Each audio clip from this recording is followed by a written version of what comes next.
Well, good evening, WNBA and women's basketball fans, and welcome in to the WNBA 365 Network, your 24/7 365 comprehensive home for everything revolving around the WNBA and the rest of the women's basketball world.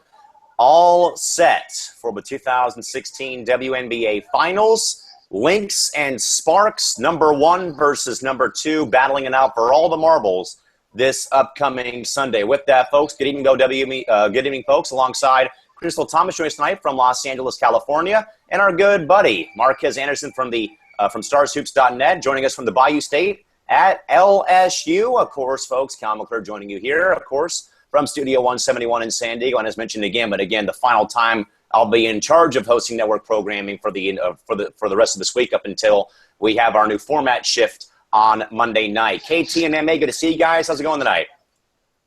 Oh, Good. I am doing lovely. All right. Extraness. Of course, folks, like normal, we will take input from you fine folks on Facebook, on Twitter, or in our live chat box. Find us over on Facebook at facebook.com/WNBA365, or you can hit us up over on Twitter at WNBA365, at Calimac3, at Omarquez, or at Pup1010 with the hashtag WNBA365. Or if you are viewing us live tonight, folks, you can, of course, hit the live chat box located on the right corner of your screen and write in your questions, comments, or concerns. We'll get to you when we have a break in the action. With that, guys, Game 4 of the 2016 WNBA semifinals, Sparks and Sky. Ended just like Game 1, guys. The Sparks, for the first time in 13 years, are going to the WNBA Finals after defeating the Chicago Sky the night 95-75 from Allstate Arena. The night final box score for the LA Sparks. The hometown hero in some capacity, Candace Parker, 29 points, came alive in the fourth quarter when the Sparks needed her the most. Christy Tolliver chipped in 21. Nneka Ogwumike with 17 points. Chelsea Gray with 9. Elena Beard with 8. Jantel Lavender with 6. Anna Dabovich with 3. And Essence Carson with 2. Sandra Guda played the last 23 seconds of garbage time and did not score. Yevgena Belikova, Yelena Dublovich, and On Waters, all 3 DNPs. Coach's decision. For the Chicago Sky, Cappie Pondexter did her best to keep her team alive in the game, but ultimately falling short 19 points for Cap. Imani Boyette, 15 points in a pretty stellar rookie year for Imani. 14 points for Carissa Dos Santos and 12 from Jessica Breland. 7 points for Courtney Vandersloot and only 2 points from Tamara Young, Allie Quigley, Erica De Souza, and Jamira Faulkner. Cheyenne Parker played all of 2 minutes and 50 seconds to not score. And, of course, Elena Deladon and Benai Jelani sidelined tonight due to injury problems. The game played from the Allstate Arena in Rosemont, Illinois. Total attendance tonight, 3,841. Time of the game, 2 hours and 7 minutes. The officials tonight were Sue Bloch, Tiffany Bird, and Roy Goldbein. No text in the game, no times the lead changed, and no times this game was tied. Marquez, starting with you, obviously, the LA Sparks for the first time in 13 years, probably one of the longest, if not the longest, championship or finals appearance droughts in league history.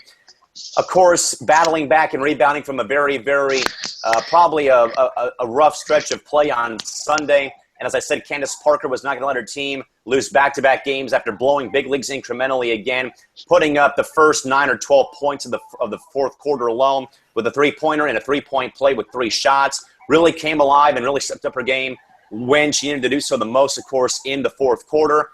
MA, overall thoughts on LA taking on Chicago and going to the finals for the first time in 13 years.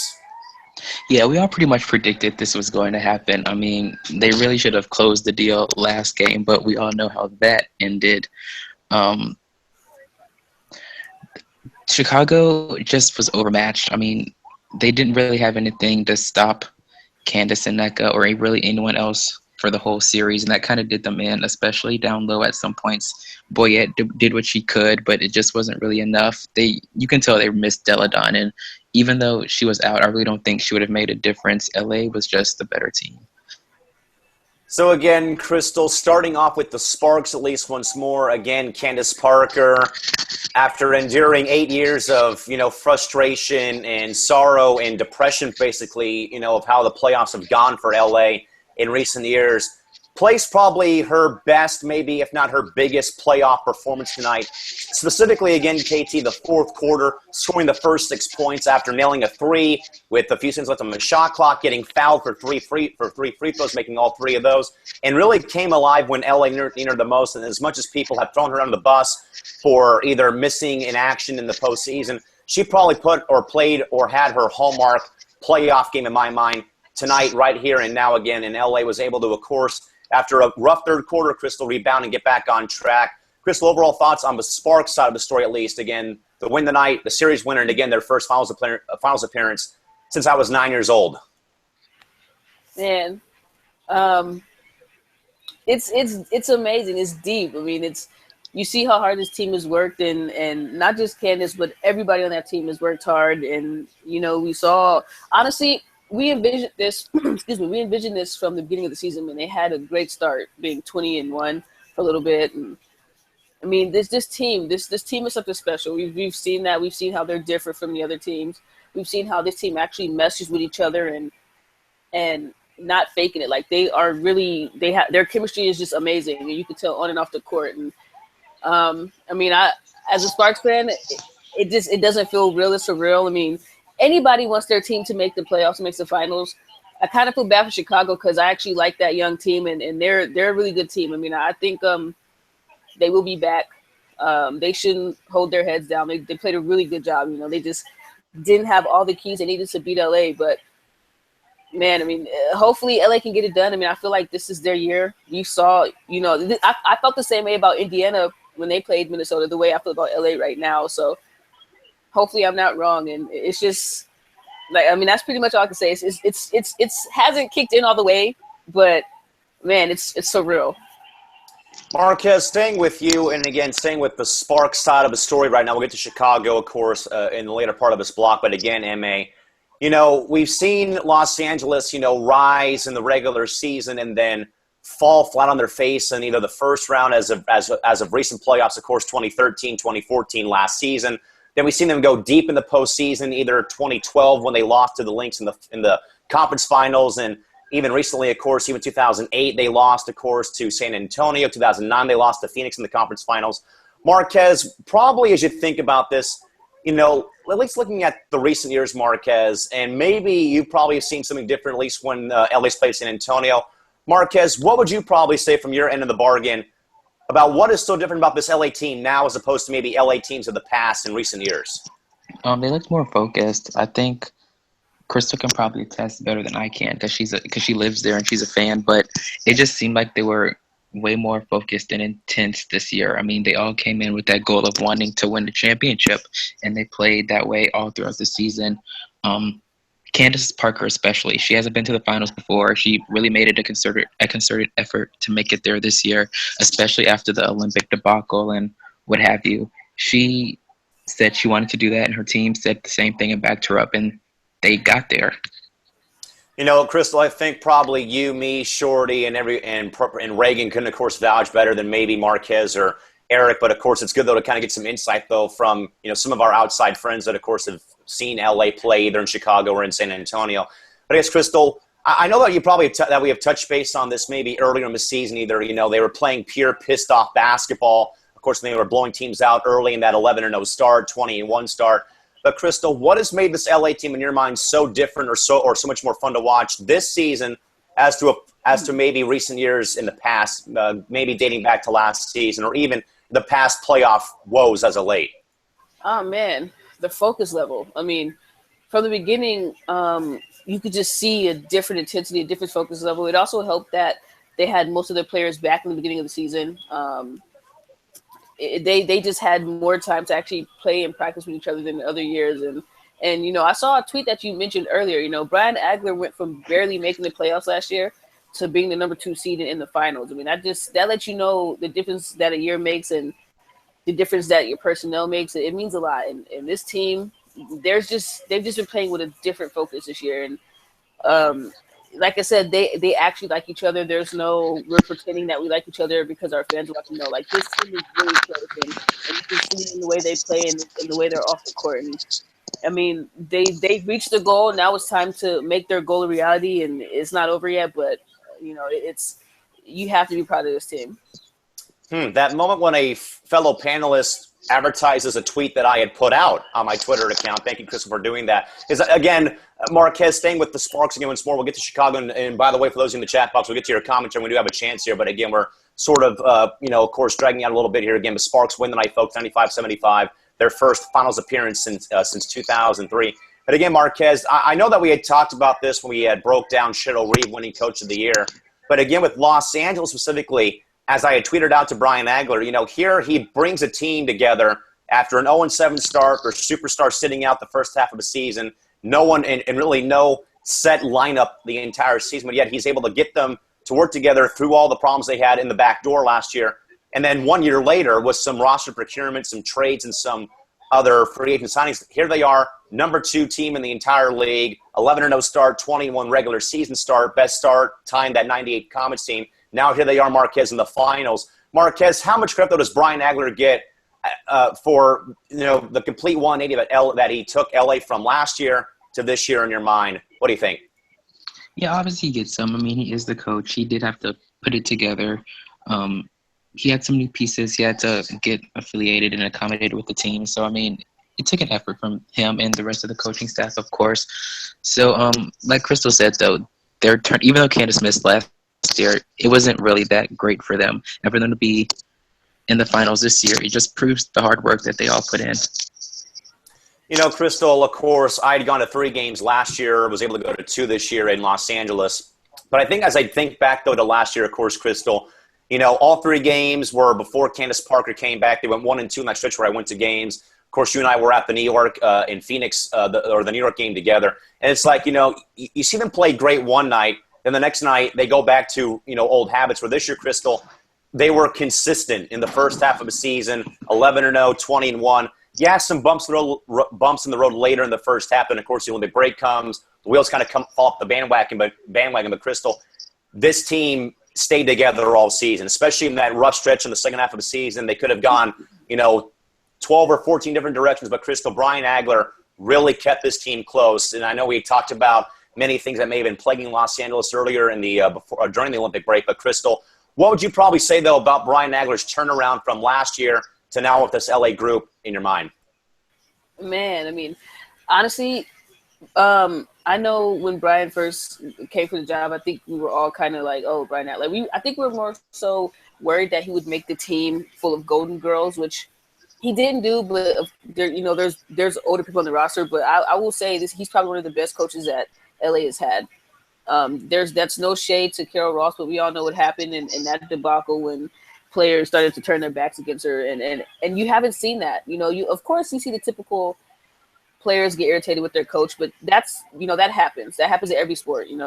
I was reading a book. Michael used to get annoyed with Phil Jackson sometimes, but that doesn't mean he hated him. It's kind of like a parent. Sometimes your parent gets on your nerves, but you still love them and together. And even when they went on that little stretch of games and they lost like 2-3 games in a row, he kept them together. I mean, the team was still alive. They were still upbeat. They didn't get depressed. They didn't get down on themselves. And he's this that hiring was a really good job. And you got to give the people in the front office a really good job and credit for hiring Brian Agler. And man, I mean, I don't know. I just can't say much. It's crazy to actually see this happen. We dreamed about this in the beginning of the season, but it's weird. I mean, I feel like a proud parent. I feel like I'm sending my kid to college right now. So I can't say much about it.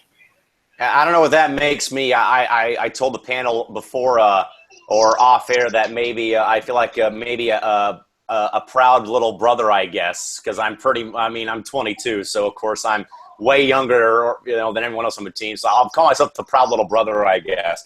To the Chicago Sky guys, of course, a season for them that looked pretty good from the start, but of course, Elena Deladon going down once more, and Marquez. We have seen the Sky fall recently, of course, with the absence of EDD, of course, 2014, the finals, of course, the back problem plus the Lyme disease.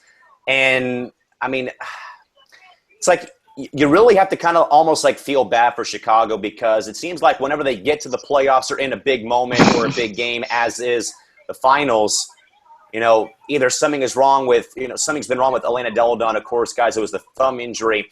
But I guess, Marquez, your overall thoughts on Chicago in this game tonight. Again, they tried once more again to kind of get off the canvas game, but they were down at halftime by either big margin, but pretty much in all the games were down by a hefty amount of points. Try to come back in the third quarter. They did again tonight, but obviously it was too little too late. And my overall thoughts on Chicago in Game 4 tonight, what do you think? Yeah, they gave it their best, but I mean, like we said, LA was just had more talent, especially since EDD didn't play at all, and there's really not much Chicago could do. I mean, they had people to step up, and that was really well and cool for to see. But other than that, they just didn't have enough depth. They didn't have enough. They just didn't have enough scoring in general. They really couldn't stop LA either. So I mean, it was just the case of not having enough. Yeah, Crystal, I agree with Marquez in regards that the lack of depth here, of course. No Laney, no Deladon, of course. Now, obviously, we've already talked about that even when EDD plays with Chicago, that LA pretty much has their number still. But again, though, Crystal, at the same time, it could have perhaps been different maybe in some games if Deladon was playing with her scoring and her getting to the free throw line and always working, doing work down in the post. But again, I agree with MA, though, no depth. Some defensive alignment, perhaps also a problem going from the zone to man-to-man or interior defense, Crystal. A lot of things, perhaps, in a lot of people's minds about this loss or the series loss. But I guess, Crystal, what do you think, though, about the loss for Chicago tonight in Game 4 and seeing their season come to a close?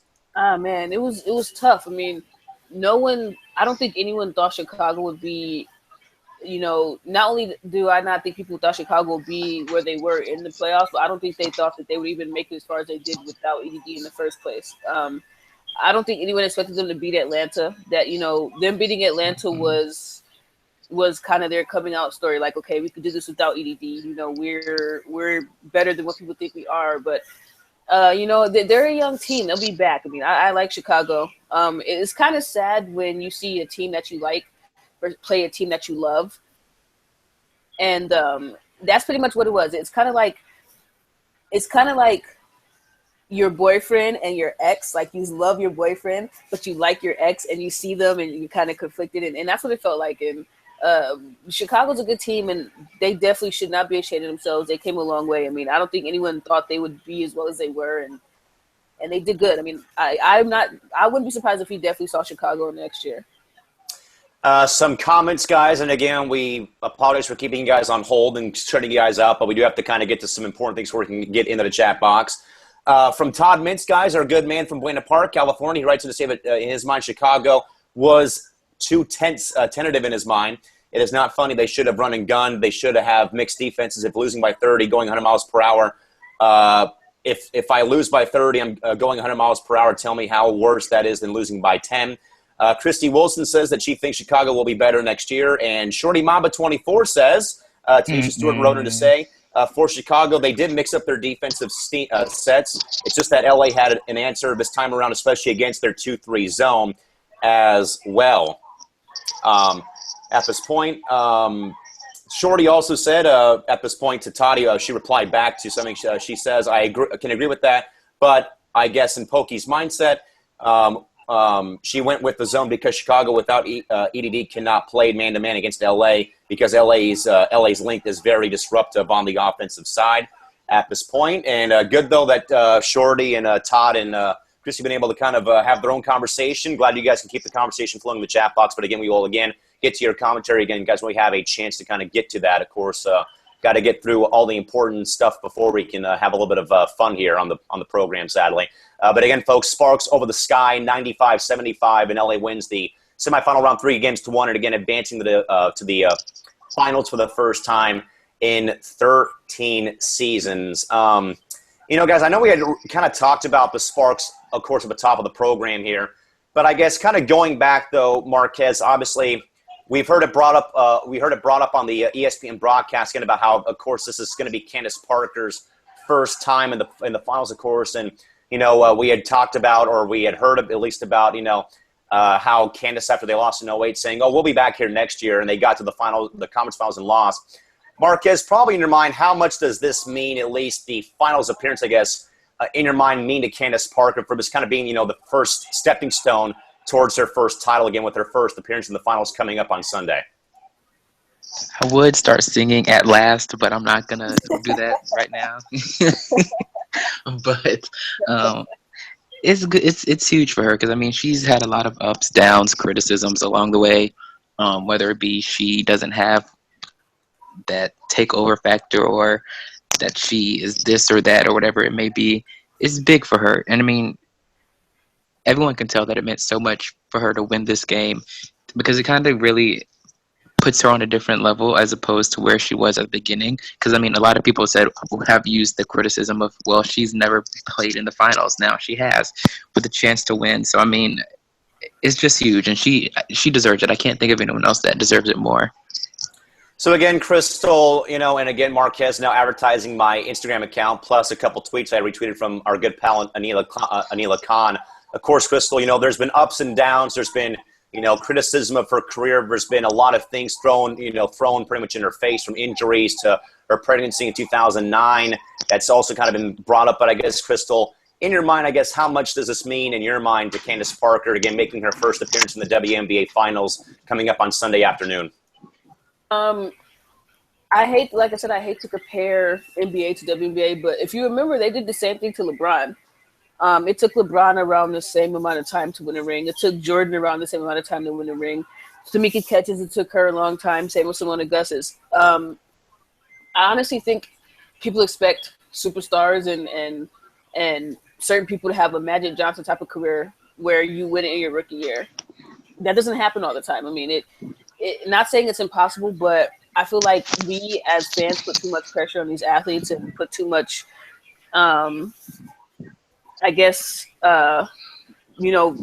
pressure pretty much. Yeah, we put too much pressure on these athletes and to make them feel like, oh, I have to do it now. But honestly, it doesn't matter when it gets done as long as it gets done. And I think it's going to get done.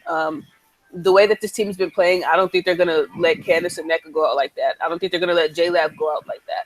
I don't think they're going to, they don't want to disappoint anybody, especially their team they've gotten so far. So, I mean, I think all the trash talk was so unwarranted.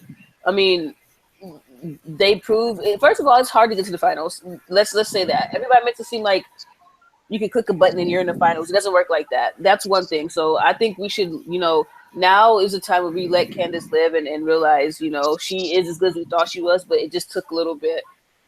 And she's always going to forever be a great player. And she's definitely a future Hall of Famer. So I think all the trash talk was just dumb. With that, guys, a couple of responses from Christy Wilson. She says, I think it means a lot to Candace. She obviously wants this so badly. She also says she remembers well about the criticism of LeBron, as Crystal alluded to. She says, it made me pretty angry because I'm a huge LeBron fan, so she knows where Crystal's coming from. You can score 25% off, or you can actually score free shipping on all U.S. orders over $25 from the WNBA store. Just use the promo code WNBA25 at checkout over at WNBAstore.com. One store, every team available over on WNBAstore.com. With that, Marquez and Crystal, a brief recap of the Chicago Sky season. They are done for the remainder of the summer and the fall now, I should say. Marquez, what do you believe is the early off-season agenda for Pokey, Chapman, and the Sky coming off of getting back to the playoffs? But again, some injury problems to, of course, the big gun of Elena Delle Donne doing them once more. Marquez, what do you believe is on the radar or off-season agenda this early in the off-season now for Chicago? I mean, really, I don't think they should do that much because, I mean, they aren't bad or anything. I think it's just a case of getting healthy. Maybe they could get a little bit younger on the bench in a few key spots, maybe. But I mean, I can't really think of much because I mean, it's not like they're that bad. They're a little bit away, but it's not like they're that far away from like making the finals again. Because I mean, they just came off an appearance, So Marquez is saying, Crystal, not a whole lot of retooling to be done. Of course, it's more so injuries and health right now, perhaps in my mind at this point. But Crystal, what do you believe is probably on the off-season agenda right now after seeing the Sky go down in your mind for 2017? I agree with Marquez. I mean, obviously they made it to the playoffs. They're not a bad team. I do think maybe a post could leave. I'm not going to say any names about the post player, but maybe a post or two could, get younger, and the bench could definitely get a little bit younger. But like Marquez says, I mean, their team is fine. I mean, there's not that much that you can really change. They made it to the playoffs. They made it past Atlanta, which was not supposed to happen at all, and they made it, to the semifinals. So I think they're okay. They just got to fix a few spots. Guys, I agree more so with health being the number one priority, of course. And obviously, you can't do anything about injuries. Injuries happen in sports. We know that. But again, this is like the second time in 3 years that the Sky have had an injury derail their season again. And first it was EDD the first time, Lyme's disease, back problems in the finals against Phoenix. 2016 was EDD, injured thumb late in the season and through the playoffs. So obviously, health will be one pretty big component in my mind, at least at this point. Going to the chat box, guys. Let's see what we got. We have Todd Mint saying at this point, he says small forward and a solid offensive guard to be groomed to replace Cappy Pondexter. Christy says bench help will be needed, and Shorty and Todd both to Crystal say you're referring to Erica DeSouza as opposed to Lee. Right. They already threw that out in the chat box as well. All right. And Todd also says a couple players short, but they are fairly close in his mind about the playoffs. But I think, though, guys, at this point, it is definitely going to be health more so than anything else in regards to that again. Because if you're not healthy, you're not going to go very far. And we've seen with Chicago, sadly, twice in 3 years, 2-3 seasons, of course, with them bowing out to the Mercury in 2014 with the back problem to EDD in the finals. And, of course, this year bowing out to Los Angeles with EDD out with the injured thumb. But again, folks, to recap Game 3, Sparks win the series 95-75 and win the series 3-1. That sets up, guys, you wanted it, you asked for it. Guess what, folks? You're gonna get it. Sparks and Lynx, 1 versus 2, mano for the 2016 WNBA title. Sparks at Lynx on Sunday afternoon at high noon Pacific time over on your local ABC affiliate. This will be, as I said, the first final spirits for Los Angeles. The Lynx will look for their 4th title in 6 seasons, while the Sparks look for their 3rd and their first title since 2002 when they beat the New York Liberty in a great 3-game set over at Staples Center in 2002. Marquez, we wanted more, and we're getting more. Of course, the top 2 teams in the WNBA this season, record-shattering pretty much everything from great starts to so on and so forth, Marquez. And, this could be a 3 or 4 or even a 5-game set. But Marquez, more importantly, in your mind, what does this matchup between the Sparks and Lynx, I guess, do for the WNBA in regards to how we've talked about growth and stuff like that over the entire season, Marquez? How, I guess, important in your mind is it that the Sparks play the Lynx for the WNBA title during the 2016 final series? It's important because they were the 2 best teams all year by a considerable margin, in my opinion, at least. So it's what everybody had been asking and clamoring for. So now that we got it, I just hope it goes the distance. I hope it goes all the way because, I just think that would be the perfect way to end the season. So again, Crystal, I know that everyone had kind of looked at this Phoenix-Minnesota rivalry kind of spewing over into the regular season and maybe the finals with the new format, dating back to how last year's conference finals ended with that pretty terrible a phantom foul called in Game 2 in Phoenix. But again, Crystal, we're not going to get Minnesota-Phoenix. We're going to get Minnesota and Los Angeles this year. The battle of the behemoths, again, the battle of the heavyweights this year. And LaChina Robinson said it right, guys, in her post-game interview with Candace Parker. A heavyweight fight. It's going to come down to 3, 4, or 5 games. Crystal, though, in your mind, for the league as a whole, though, how important is it, though, that the fans are going to be getting this matchup, though, for at least 3 more games, if not more? Really important. I think this series is going to go 5 games, especially with the way that LA has played and the way that they look as a focus. I don't think it's going to be any sweeps. I don't think it's going to be 3-1. I think this is going to go down to the nitty gritty, as they say. And, she's right. This is going to be like, this is what Mayweather and Pacquiao was supposed to be years before they got old but this is, Ali and Frazier, this is the Thriller Manila. This is big. Like this, I may have showed my age a little bit with those references for those who don't know about boxing, but it's huge. Like you're not really, I don't know. We all expected this. This is what we all wanted. We got it. This better be one of the highest rated finals in a while because these are going to be 2 good teams. And I just can't wait till they come to LA so I could personally watch and cheer on. And the atmosphere is going to be crazy. I just can't wait to see it. You know, Marquez, that was my next point about this again, as we've talked about at least on the last day of the regular season. We talked about all the numbers and stuff with viewership in this. Marquez, I guess now that we do have this Minnesota-LA series, we had talked about if and when or, you know, what's going to happen. But now that we do have this matchup set in stone on Sunday, Marquez, in your mind, how much, though, I guess, for this series, in your mind, you know, for the casual viewers, I guess, Marquez, you know, what can this series, I guess, do to sort of bring in more and more viewers, I guess, now that it's going to be a little bit different as opposed to it being, you know, Minnesota, Phoenix, or someone else? You know, I guess overall thoughts on casual viewership for, some new blood in the finals this year for the WNBA. I think casual fans, even people that may not watch it as closely, they know who Candace Parker is. They know the Minnesota Lynx. I think that's the beauty of the matchup, is that even if you're not all that familiar with the WNBA, you know who these names are. Not saying that you don't know a Phoenix player or anything, but I mean, I think a lot of people are aware of the players. And I mean, having the MVP in the finals, having a first-time player in the finals in Candace Parker, NECA as well, and then having the dynasty, people like to say, in Minnesota there, I just think it's the perfect matchup, like I said. I mean, it's just no other – I can imagine two better teams.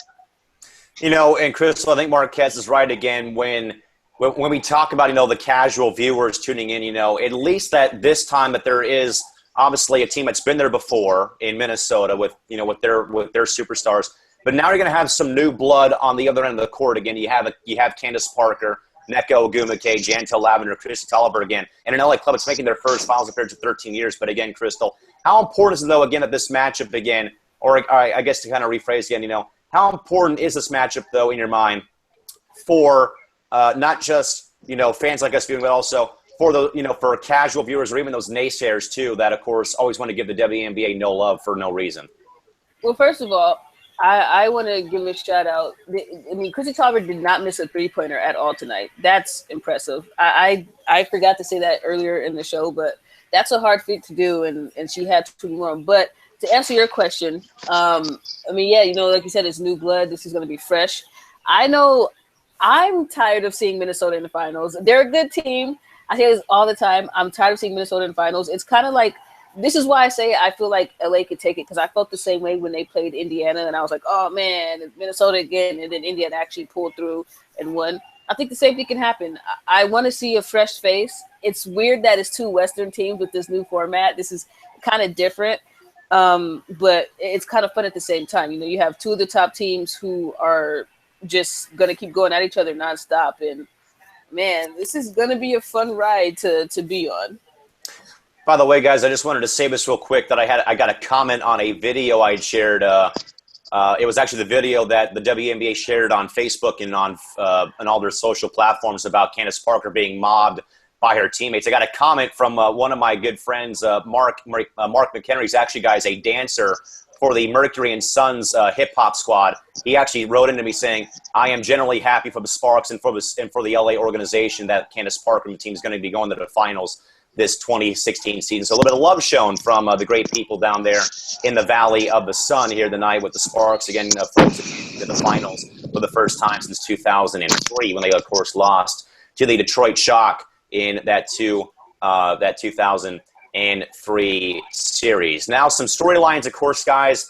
Here we are again, the Minnesota Lynx back in the final mix, looking for their fourth title to tie the longtime great Houston Comets. It would be their fourth title in 6 seasons. And, of course, the Sparks looking for their first title since 2002.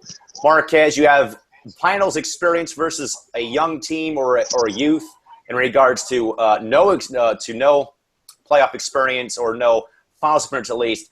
Marquez, what are the early storylines in your mind for this final series between the Lynx and Sparks, and why? Can Minnesota do it again versus can Candace Parker get over the hump? So that's the storyline right there, Crystal, and it should be brought up again. It's either first repeat since 01-02 or first LA title since 2002. So, Crystal, what are the storylines you're watching, though, for this match between LA and Minnesota? Pretty much the same thing. You know, can Minnesota get it done again, and can LA not mess up defensively. You know, the games that they've lost this year, and I believe when they lost to Minnesota not that long ago, were all defensive reasons. And you know, last game they let Renee Montgomery slip out and shoot a three, you know, which ended up having them win the game. But I really want to see if CP and not just CP, but the Sparks in general can get over that hump mentally and physically and dominate the Lynx. Some comments real quick, a little bit of some friendly banter thrown the way of some of our Lynx friends from Todd Mintz, who says, or actually a little bit from both. Chris Wilson says, Minnesota's a good team, but I'm bored with them. Todd says, I doubt their supporters are bored with them. And Christy also says, I don't think they are either. So, of course, we know, of course, with some of our friends in Minneapolis, of course, who really they're the only talking point in Minneapolis sports because the Wolves are pretty much irrelevant. The Twins lost 100 baseball games. The Vikings 4-0, yeah, but, of course, the Lynx have won 3 titles in the past 5 years. So, and we've already heard Cheryl Reeve guys voice their outrage about the lack of coverage for the Lynx in the Minneapolis-St. Paul area. So hopefully if they can do it, that they'll, as long as, and if the Lynx can win this year, hopefully that they'll be getting a little bit more respect from their media folks up there in the Twin Cities areas. But again, folks, Sparks and Lynx, game numero uno of the 2016 WNBA Finals will tip off on Sunday afternoon, high noon Pacific time, over on your local ABC affiliate. The Lynx will look to win their 4th title in 6 years and be the first WNBA team to repeat as champs for the first time since the Sparks did it in 01 and 02. And I guess, Marquez, you know, how ironic is it here that, again, here's Minnesota trying to repeat as WNBA champs, and they're playing a team that is the last team to repeat as champs in LA and Minnesota.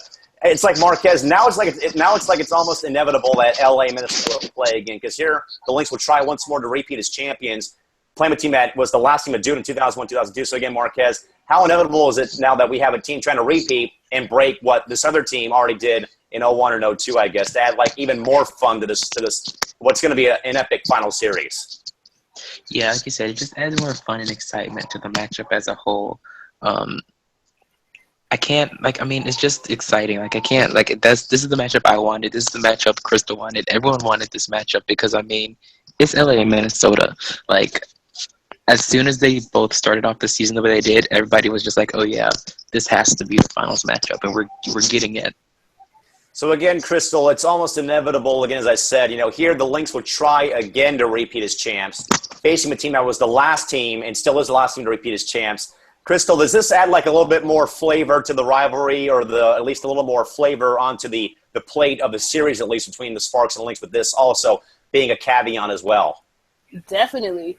I know a lot of Lynx fans and Sparks fans, not us because we're good, clean, and wholesome. We don't do those type of things. But I do know a couple of Lynx fans are going to be probably going back and forth with Sparks fans, and it's probably going to get ugly because it can get ugly, and I've seen some ugly things said before. So trash talk is okay, just don't get personal, guys, because I've seen that. But I think this is definitely going to be the start, or probably not in the rivalry between those two. I think it's definitely going to open it up a little bit more.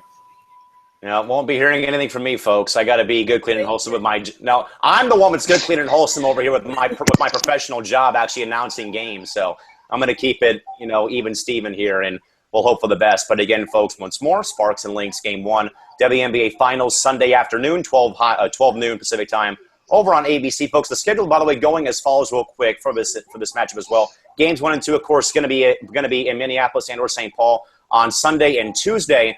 Games 3 and 4 will be held in Los Angeles on October 14th and 16th, and Game 5, if need be, on October 20th, back in Minneapolis. At this point, folks, there could be a concern right now of Game 3 being moved out of Staples Center due to a Clippers preseason game. So we'll have more about that perhaps when we get more information from more of our sources over on the spectrum of networks. WNBA Fantasy is here, and you can play throughout the remainder of the WNBA playoffs by downloading the brand new W Player Pick app from the App Store. Play the games, rack up points, and win the night. Only available to U.S. WNBA fans at this point. With that, guys, to recap, I guess, because I know Shorty and myself played it. I think Chris played it for a bit, too. I ended up finishing, guys, with 29 points. Thank you to my good friend Candace Parker for those 29 points. Shorty Mamba 24 got 21 tonight. So, Crystal, I guess we'll start with you because I know that you were sort of, I guess, on the fence, kind of leaning away from the green pastures of the nice cut green grass when I said that we were going to be having this fantasy app. But again, Crystal, I played it. It was pretty cool. I mean, it's not as, I guess, demanding as a full team playing. You're more so hoping for one player to do well. But I guess, Crystal, if you played the game, what's your overall takeaway from at least playing it or trying it out for one game tonight with the brand new fantasy app for the WNBA? I'm probably going to really, really, really try it during the finals. I just picked a random player because, like, I kind of just wanted to see how it worked. I didn't get any points because my player didn't play. I just wanted to figure out what was going on. I picked Belikova just because I wanted to see what was going to happen. But if you're trying to win some points, definitely don't pick a player like that. But I mean, it was cool. I'm probably gonna, if they do it for the finals, I'm gonna see what happens, and hopefully I get some points and I can get some cool stuff. So, Marquez, after at least tonight, I won. I had 29 points. Shorty Mama 24 had 21 tonight.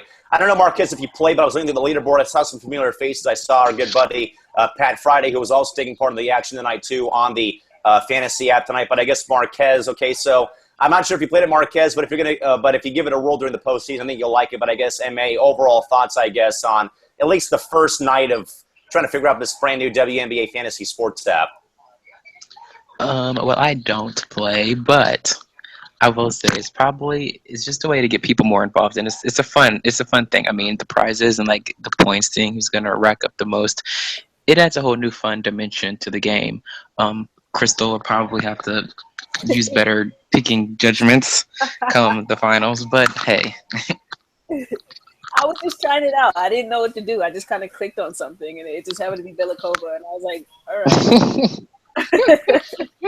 And that DNP does not get you any points, Crystal. It leaves you at 0-0-0, and like at the very bottom, of the attic right now for the leaderboard at this point. But again, folks, after one day at least to play, just trying to work it out. But again, first place for myself, 29 points. Shorty Mama, 24, 21, and Crystal picked the player, but she's not playing the games. That really doesn't help her out, of course. But again, WNBA Fantasy, folks, is here again. You can play throughout the remainder of the WNBA playoffs by downloading the W Player Pick app from your app store, either Google Play or the Apple App Store. You can play the games, rack up points, win the night, and you can win some pretty good prizes, everything from wristbands to WNBAstore.com gift cards to WNBA basketballs and even WNBA jerseys. It's only available, though, to U.S. fans right now at this point in time. By the way, Crystal, Shorty wants you to explain, she says, Belikova, really, question marks. It was an accident. I was just trying to figure out how to work it, and then I kind of just clicked on something, and it was a Sparks player, so I was like, okay, cool. I mean, I almost picked MVP and Waters, but I didn't know what happened, so I just stuck with it. But I'm telling you, next game will be a better pick, and I'll get some points. And the thing that Crystal forgot, folks, you can change your player during the course of the game, as I stuck with Candace Parker all game and got me 29 points and got me to, like, I think 75th out of the 180 people that played in the game tonight.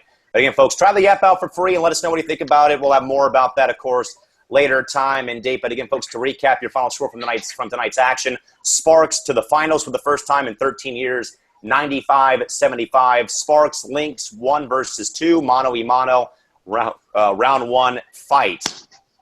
Will be held on Sunday. And to emulate my good buddy and one of the best guys out there, Michael Buffer, let's get ready to rumble. Here we go, of course, guys, with the Lynx and Sparks hooking up round 4, game 1 on Sunday afternoon. With that, Marquez, how about your final thoughts on tonight and your final thoughts, too, on the upcoming finals matchup, Sparks and Lynx? You wanted it. Guess what, MA? You're getting it starting on Sunday. What do you got?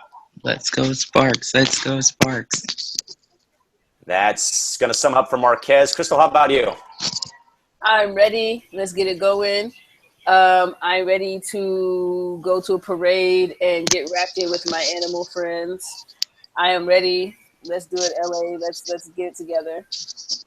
You know, guys, like I said, we got 3 games. We got a good little appetizer. Now here comes the entree dishes. We're going to get at least 3 entrees of Sparks Lynx, if not 4, maybe 5 plus dessert. Who knows? But again, Lynx and Sparks culminating for the 2016 season. Again, the Lynx looking for their 4th title in 6 years. The Sparks will look for their 1st title since 2002 and their 3rd in their team's franchise history at this point in time. With that, folks, we will call it a night right here, and we will rejoin you folks to talk a bit more about the finals when we get a chance sometime during the course of the week. But again, folks, at this point, our last show for the week is scheduled for Thursday, not Friday. That was a scheduling conflict going on with myself and my job site, so we'll be back here all the way till Thursday, not this whole week. So Thursday, folks, will be our final show here from Studio 171 in San Diego. With that, folks, for Crystal Thomas up in Los Angeles and our good man from the Bayou State of LSU, Mr. Marquez Anderson, Mrs. Cal McClurg, signing off from Studio 171 in San Diego. Up until tomorrow night, folks, have a safe night. Drive home safely. Thanks for stopping by and joining us,